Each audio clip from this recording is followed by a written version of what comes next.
با نام و یاد خدا سلام عرض میکنیم. امروز مجمع بنزینگ اهواز بین سکولوپ اهواز از مرز اواجیق به اهواز با تعداد مربیان 124 مربی و 2200 پرنده از مرز بازرگان اواجیق به اهواز به یاری خدا موفق و مؤید باشید.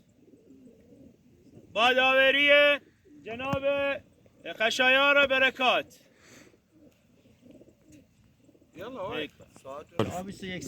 اینم نقطه مختصات به یاری خدا ساعت 6 و 50 دقیقه راه سازی میکنیم انشالله. به یاری خدا 6 و 50 راه سازی میکنیم. 3 اطلق اللهم صل على محمد وآل محمد. بالتوفيق ان شاء الله بالتوفيق. دقله الله على محمد وآل محمد. اللهم صل على محمد وآل محمد. عالی خیلی عالی. گفتمت مستقیم 124 مربی و 2200 کبوتر. ماشاءالله کبوترها.